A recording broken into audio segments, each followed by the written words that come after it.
11장. 믿음은 바라는 것들의 실상이요 보이지 않는 것들의 증거니 선진들이 이로써 증거를 얻었느니라. 믿음으로 모든 세계가 하나님의 말씀으로 지어진 줄을 우리가 아나니 보이는 것은 나타난 것으로 말미암아 된 것이 아니니라. 믿음으로 아벨은 가인보다 더 나은 제사를 하나님께 드림으로 의로운 자라 하시는 증거를 얻었으니 하나님이 그 예물에 대하여 증언하심이라. 그가 죽었으나 그 믿음으로써 지금도 말하느니라. 믿음으로 에녹은 죽음을 보지 않고 옮겨졌으니 하나님이 그를 옮기심으로 다시 보이지 아니하였느니라. 그는 옮겨지기 전에 하나님을 기쁘시게 하는 자라 하는 증거를 받았느니라. 믿음이 없이는 하나님을 기쁘시게 하지 못하나니 하나님께 나아가는 자는 반드시 그가 계신 것과 또한 그가 자기를 찾는 자들에게 상 주시는 이심을 믿어야 할지니라. 믿음으로 노아는 아직 보이지 않는 일에 경고하심을 받아 경외함으로 방주를 준비하여 그 집을 구원하였으니 이로 말미암아 세상을 정죄하고 믿음을 따르는 의의 상속자가 되었느니라. 믿음으로 아브라함은 부르심을 받았을 때 순종하여 장래의 유업으로 받을 땅에 나아갈새 갈 바를 알지 못하고 나아갔으며 믿음으로 그가 이방의 땅에 있는 것 같이 약속의 땅에 거류하여 동일한 약속을 유업으로 함께 받은 이삭 및 야곱과 더불어 장막에 거하였으니 이는 그가 하나님이 계획하시고 지으실 터가 있는 성을 바랐음이라. 믿음으로 사라 자신도 나이가 많아 단산하였으나 잉태할 수 있는 힘을 얻었으니 이는 약속하신 일을 미쁘신 줄 알았음이라. 이러므로 죽은 자와 같은 한 사람으로 말미암아 하늘의 허다한 별과 또 해변의 무수한 모래와 같이 많은 후손이 생육하였느니라. 할렐루야. 오늘 하나님의 말씀은 히브리서 11장 1절부터 12절까지의 말씀입니다. 오늘 말씀의 제목은 빛이 있으라, 믿음이 있으라 입니다. 그동안 우리는 우리의 믿음의 실체에 대해서 이 말씀을 나눴습니다. 우리가 믿어야 하는 것은 예수께서 우리를 위해 이 땅에 오셨고 하나님의 대제사장이 되셨으며 친히 희생제물이 되셨다는 사실입니다. 이것은요, 설화나 신화가 아니라 실제하는 하나님의 역사입니다. 우리가 믿어야 되는 대상에 대해서 그동안 설명했고요. 그것이 분명해진 것이죠. 오늘 말씀부터 시작되는 히브리서 11장에서는요. 예수님을 믿는 믿음이 어떻게 작동이 되는지에 대한 설명이 자세하게 기록이 되어 있습니다. 그 믿음이 어떻게 작동이 되었으며 그리고 그 사례들이 어떻게 되는지 이것들이 기록되었다는 얘기죠. 우리가 그동안 봤던 히브리서에서는요. 예수 그리스도께서 어떻게 우리가 구주가 되시는지 성경은 어떻게 증언했는지에 대해서 자세하게 설명하고 있었고요. 그 이유는 기존에 우리가 살아왔던 사고, 그 이성에서 굉장히 벗어나기가 쉽지 않기 때문에 그것을 굉장히 자세하게 장황하게 설명을 한 겁니다. 우리가 온전한 믿음을 갖는데 가장 방해가 되는 것이 무엇일까요? 사실 우리가 똑똑하다고 스스로 똑똑하다고 생각하는 상당히 현실적이고 이성적인 사고가 우리의 믿음을 가장 방해하는 요소입니다. 저는 정말 현실적이고 이성적인 사람이고요. 계산이 빠른 사람입니다. 그래서 제가 무에서 유를 창조해야 하는 개척교회를 하리라고는요. 전혀 생각하지 못했어요. 제 계산 바뀌거든요. 특히나 저는 유에서 유를 창조하는 데 아주 특화가 된 사람입니다. 자원이 있으면 활용하는 데 능하지요. 제가 사역하는 교회마다 저는 분쟁을 해결했고요. 기관을 세우고 그 기관이 부흥하는 토대를 닦았습니다. 찬양팀을 맡으면 찬양팀 성장했고 성가대 맡으면 성가대 부흥했고요. 청년부 맡으면 청년이 바로 섰습니다. 그런데요. 개척은 다른 문제였어요. 일단 재정부터 굉장히 민감했습니다. 처음 온라인 헌금을 시작했을 때부터 저는 굉장히 민감했거든요. 매주마다 헌금 확인하면서 심지어는 성전 건축이 너무 빠르게 시작되지 않기를 바라는 마음이 생길 정도였어요.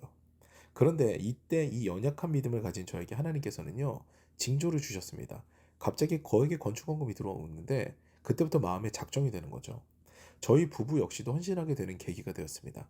하나님께서 하시는구나. 하나님께서 나에게 이 일을 시키셨구나. 일을 이루시는구나. 이런 확신이 들게 되니까 그 다음부터는요. 의심하지 않게 됐습니다. 성전 인테리어가 진행되면서 재정을 본다는 것은요. 보통 믿음으로 되지 않겠구나라는 생각을 하게 돼요. 여러 가지 상황들 가운데 결정하는 것도 제게는 믿음의 여정이었습니다. 그러면서 하나님을 깊게 신뢰하게 되었지요. 하나님은 한 번도 실수하시지 않으셨거든요. 지금도 저는 재정 걱정 안 합니다.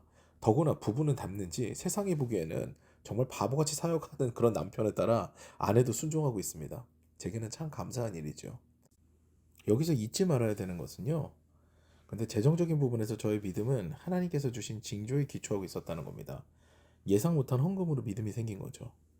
오늘 말씀 역시요. 믿음의 시작부터 믿음의 사람들, 즉 믿음의 레퍼런스들을 잘 설명하고 있습니다.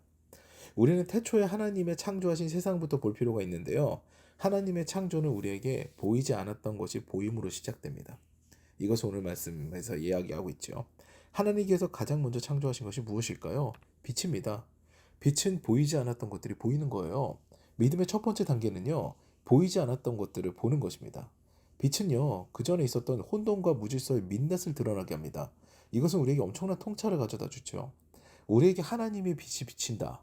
이러는 것은요. 우리가 그동안 우리의 똑똑함, 우리의 이성을 믿는 것이 얼마나 부질없고 혼돈과 무질서의 행동이었는지를 먼저 알게 해줍니다.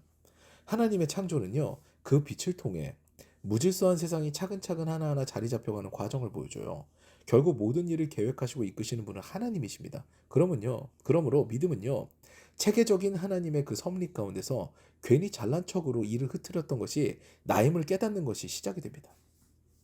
이후의 말씀은요. 믿음의 사람들이 하나씩 등장하는데요. 믿음으로 먹을 수 없었던 양을 드린 아벨은 하나님께서 그 믿음을 보시고 그 예물을 인정하십니다. 하나님이 희미해지고 악이 횡행하며 살인이 저질러지던 시대에 하나님을 신뢰한 에녹은요. 그 믿음으로 하나님을 기쁘시게 하여서 죽음을 보지 않는 기적을 창출합니다. 그 다음의 인물들은요. 보이지 않은 것들을 신뢰하는 것으로 현실적인 눈에 제압하는 것을 실현합니다. 노아는 비가 내리지 않던 시절에 방주를 만듭니다. 그래서 하나님을 향한 믿음을 보이죠. 아브라함은요. 아무것도 결정되지 않는 땅으로 자신의 근거지를 버리고 떠납니다. 사라는 나이가 많아서 경수가 끊어졌음에도 불구하고 하나님의 질책에 의해서 믿음을 갖고 이삭을 잉태합니다. 사라가요. 자신의 나이를 이유로 잠자리를 거부했으면요. 하나님의 약속의 아들은 그의 태에서 태어나지를 못했습니다. 이와 같이 믿음의 시작은요. 하나님의 빛이 임하심으로 나의 지혜로움이 어리석음이 되며 하나님의 위대하심을 인정하는 것부터 시작입니다. 그리고 사실 세상도요. 믿음의 사람들로 움직입니다. 우리는 공부 많이 하고 현실적이고 냉철한 판단을 갖춘 사람이 세상을 움직인다고 착각할 때가 많은데요. 세상은 무모한 바보들에 의해 발전합니다. 아무도 날지 못했을 때 비행기를 만든다고 뚝딱거렸던 라이트 형제에 의해서 비행기 꿈은 시작됐고요. 어둠을 밝히고 싶다는 신념을 가졌고 어릴 적에는 더 어리석은 행동을 했죠. 달걀을 자신이 부화시킨다고 난리를 쳤던 한 바보처럼 보이는 소년에 의해 우리는 정구를 갖게 됐습니다. 한낱 신념들도 세상을 바꾸는데요. 하나님께서 확신해 주시는 믿음의 사람들이 믿음이 없다는 것은요. 비극 중에 비극인 거예요. 사랑하는 여러분, 믿음은 하나님의 존재 자체를 신뢰하고 믿는 데서 시작하지만 소망으로 발전할 때 빛을 발합니다. 소망은요. 하나님의 존재뿐 아니라 우리의 미래까지도 역사하신 하나님을 신뢰하는 데서 시작합니다. 지금 내가 아무것도 없어도 이것들을 하나님께서 예비하신다. 하나님께서 우리에게 말씀 주신 것을 이루신다라는 그 신뢰를 갖는 것이 바로 소망이거든요. 그 믿음과 소망은요. 하나님의 빛이 임할 때 그 빛이 우리의 무질서함과 혼돈의 민낯을 드러내며 나의 무지를 인정하고 하나님 앞에 복종할 때 비로소 우리가 획득할 수 있는 가치가 됩니다. 요즘 특히 물질로 인해서 믿음이 굉장히 희미해지는 시대예요. 그런데 하나님의 자녀는요. 우리 자존심이 있지 않습니까? 만몬 따위에 무릎 꿇을 수가 없습니다. 물질을 주관하시는 하나님을 깊이 신뢰하는 믿음이 이 시대에는 더 필요한 거지요. 이것저것 재면서 이게 과연 될까? 이것은 이루어질 수 있는 것일까? 이 물질에 무릎 꿇는 것 자체가 굉장히 우리는 자존심 상하는 일인 거예요. 오늘 그 물질을 주관하시는 하나님을 깊이 신뢰하는 믿음으로 충만하게 되셔서 물질에 매이는 삶이 아니라 지배하는 삶을 사시기를 주님의 이름으로 축원합니다.